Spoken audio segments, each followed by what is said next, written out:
Before we move on, I want to try to cover as much as we possibly can, but also get as deep as we possibly can with this. One of the things that I read in your book that I had no idea of is that there's many different types of close encounters. Can you name the different close encounters that there are? Yeah, there's a list which I believe it includes 7 different types of encounters, from lights in the sky is one type. An encounter where you see an alien being either in a craft or emerge from a craft is another type. That's the close encounters of the 4th kind, right? Yes, there's a type where the spacecraft leaves some type of physical trace, such as burn marks around landing gear, something like that. That's I think a close encounter of the 2nd kind.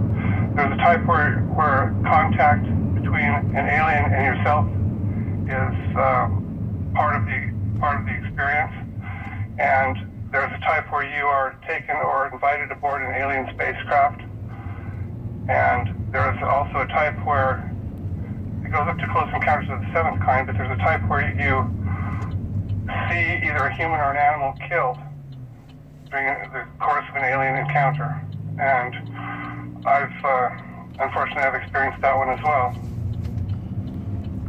Is that the 6th or the 7th one? I have to look at the list. I can't keep it straight. Oh, okay. I was relying on you there. I can look it up for you if you'd like. I can look that up. That's fine, but the 7th one. We'll look it up. But the 7th one was pretty strong. Oh yeah, it's really quite a handy list. The 6th kind is a contact event which results in the death of an animal or a human. The 7th kind is close encounter of the 7th kind results in the creation of a human-alien hybrid. And that's what we've heard that happens in some of these alien type bases that we hear about. Very commonly reported among abductees. As I said, I've interviewed many thousands of them. I stopped counting in 2000 back in the late 90s. But one thing that you find if you interview a lot of abductees is you hear the same story basically over and over again from people who have no relationship to each other. I've heard the same story hundreds and hundreds of times. And it almost always involves eventually the creation of a hybrid. And they seem to have been doing this. It's not a new program. They seem to have been doing this for many thousands of years here. And this is this is not my opinion. This is what I was told by my military contacts. Alien medical science, which is far advanced over our own science, has shown that DNA has a built-in time bomb. And it's impossible to say just how long the timer is set on that, but when the time expires, it becomes progressively more and more difficult to reproduce naturally. The DNA has essentially become worn out, and eventually it will become impossible to reproduce naturally, and intelligent races then will have to turn to cloning. Cloning is not a 100% efficient process. Every generation of clones, you lose a little bit of information from the previous generation. So as time passes, these clones become less and less efficient, their lifespan becomes shorter and shorter, and there comes a point in time where eventually you will not even be able to reproduce anymore by cloning. And when this happens, the race will become extinct. The only way to stop that from happening is if they can find another intelligent race to hybridize themselves with and figure out how to do it successfully. Now, the alien races that we're aware of, many of them are going to be facing this cutoff point within the next 20,000 years or so, is what I was told.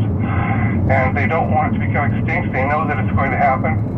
And humans are the newest known intelligent race. We're also by far the least intelligent, most primitive of all the known intelligent races. But our DNA is in very good shape compared to most of theirs. It's young, it's strong, it's very versatile, and what they are hoping to do is to create hybrids between humanity and themselves as a way to send part of their race through to the future, which Son of a would otherwise be bitch. impossible. And right now, apparently what's happening around God here is damn that it. we are the center of a battlefield because Motherfucker. many of these alien races want to do this and to use humans to hybridize with, and they're basically fighting over who's going to get to do it. Now, So we're like the basic DNA. We're like the 101. We're yeah, it. we're the most simplified DNA apparently that intelligent life can take. I'm told that their DNA is very much more complex than ours, but ours it's an advantage to us that it's a simple type of DNA because it makes it easier for them to genetically engineer into hybrids, and it makes us more valuable to them. Otherwise, they wouldn't really have any reason to keep us around. And yeah, shut the fuck the up. reptilians, well, the Greys and the reptilians are primarily the ones that you hear about creating hybrids. And the question that people don't really ask, but I think they should be asking, is what's being done with these hybrids that they create? And many of them, the answer is many of them are being released back into our population. But many of them don't even realize that they are hybrids. And they are working beside us, they're living beside us, and they are interbreeding with us. And all you need is enough hybrids and enough patience, and eventually you will succeed in changing the entire genetic character of humanity just through the act of breeding with genetic hybrids. It's a way to conquer a world without firing a shot if you have enough patience. Right, and you don't believe that they know that they're hybrids? It's just... Well, there's not really necessarily any reason that they would know. Yeah, shut their bubble ass up.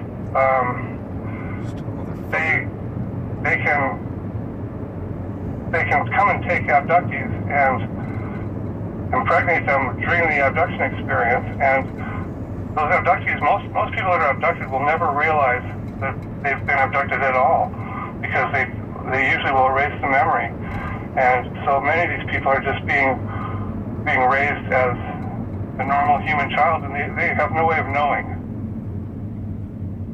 I know you have some favorite, who are some of your favorite UFO alien people that you look up to, that you enjoy their work, and who is it that you try to stay away from? Well, I have a lot of respect for Bob Dean. I have a lot of respect for Dr. David Jacobs. I have a lot of respect for Wendell Stevens, and of course William Cooper, who's probably the granddaddy of all whistleblowers. I think he's probably the most important whistleblower who's ever walked the face of the earth. Dr. Carla Turner, for her. James Bartley's a friend of mine. Paul Sinclair of the UK. I think that those are all really good people, and you can learn a lot by reading their published works, by listening to their either YouTube clips or their lectures. Some of the people that I try to avoid, well, that's kind of touchy, I suppose, but I personally can't tolerate Whitley Strieber. I don't think he's an abductee. The stories that he tells has absolutely nothing in common with any abductee I've ever spoken to. I don't believe that he's speaking the truth. I don't trust him as far as I can throw him. I don't care at all for Dr. Stephen Greer, although I know he has a lot of fans. He is spreading the word that all aliens are here to be our friend and assist us. It's just not true, and you don't have to be around alien contact long to understand clearly that it's not the truth. He's too intelligent to actually believe that. I think that he is a paid disinformation agent at best, and I don't trust anything that he says. And he's been accused of being a human who is controlled by reptilians, or who is actually, reptilians are supposedly able to shapeshift into human form, and he's been accused of that, and I wouldn't doubt it, because the things that he says, all the people on my block don't want to be my friend and assist me. Don't tell me all the citizens of the galaxy do. When people are being abducted from their homes at 3 in the morning, that's a capital crime under our laws. It's not the act of a friend. Friends don't abduct you. They don't perform surgeries on you. They don't impregnate you. And they don't, I mean, there's at least 3 kinds of aliens, and probably more, which are known to utilize humans as a food source. The Greys do it. The Type 1 and 2 Greys both do it. The reptilians do it. And Would you like me to tell you a little bit about that? It's kind of horrific, but No, absolutely. In fact, I'd like to, first of all, what's the difference between a gray 1 and 2? well, one type of gray is a naturally occurring race. It's the type that was involved in the Roswell incident. The one that we always see, that face, that we're so used to seeing when we think of an alien. No, it's like if you go online, you can look up Skinny Bob, and you'll be led to a film clip which shows one of the graves that was involved in the Roswell thing that were captured by Russia. It was smuggled out of the Soviet Union when the Soviet Union fell apart. But it seems to be a legitimate clip, and it's different than the one. The classic ET is what I would call the Type 2 gray. Those are a genetically engineered life form. They're a creation of the reptilians. They were, according to the information I have, that they were created thousands of years ago as an experiment in creating artificial life.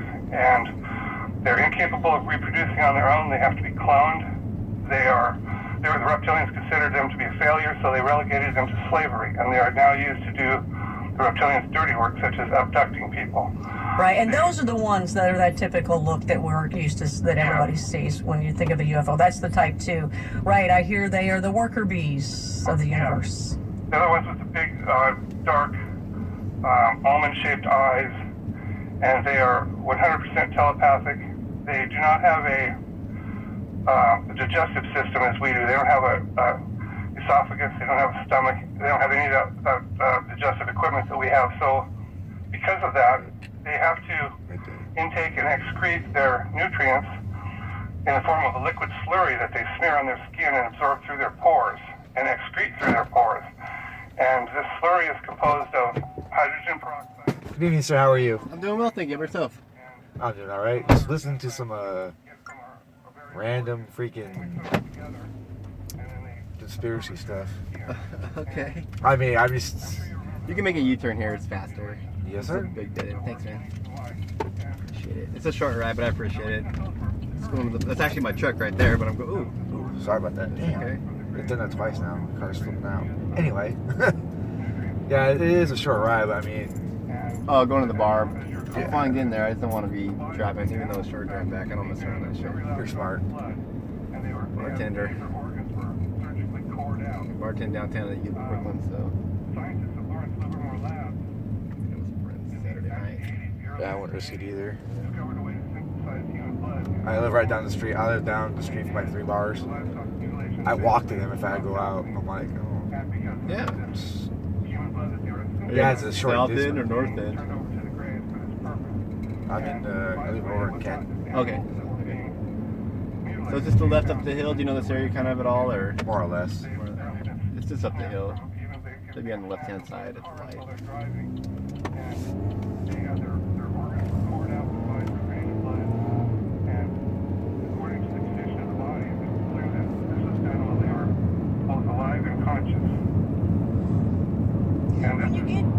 When you get your information, no, that's fine. When you get your information, I want to let you talk, but I want to get in there too on some of these questions here because I want to take it a little deeper with you. Who gives you this information? How do you know these things that you're saying? Well,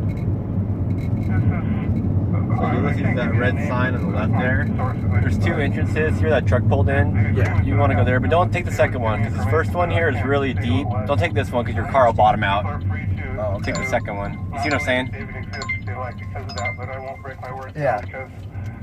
You don't want your car to fucking Sure. I'd rather have people not believe me than Kerplunk. break It's my fine. word to people. But they Well, are, you're saying that Yeah, it's you're gonna saying plug that enough times. everybody. Well, you know what I mean. that- Yeah. you're And it's only $5, all the but information you I mean, have for the that ride, you're so. saying, you state I appreciate it, sir. You have a great night. by something or some source or something you found along the way. It's not just your theory. right. I don't have any theories of my own. This is information that came from. Well, there's information about the Greys and reptilians, for instance. It came from someone who let's just say, has a general stars on his collar. He's worked in Black Ops all of his professional career. He has personally met Greys and reptilians and other races that I don't know of. But through the course of his duties, it was part of his job to meet with them occasionally. And so much of this information comes with him. I've also got friends who work in back engineering the technology which is recovered from crashes, and it's luck that, you know, some people get hit by lightning when they're playing golf. Some people get good connections. It's a ufologist's dream to have the connections that I got. They landed in my lap. I wasn't looking for them. It was just a matter of extraordinary good luck that I happened to become acquainted with these people, and it changed my life in many ways because they had access to information that I would never otherwise have. And before I say something and present it as the truth, I always vet it and back it up with multiple sources. So I'm not really guessing about this stuff, and I'm not trying to speculate. I don't like to speculate because I don't want to be responsible for spreading information that turns out to not be true later. No, and that's what I want to know, and that's what I want the listeners to hear, is that you are not doing this by theory. You actually have sources, whether you can tell us or not. That's what you are stating to us. So if you're just joining us, it's Derek Tyler, and more to come with aliens on Coast to Coast.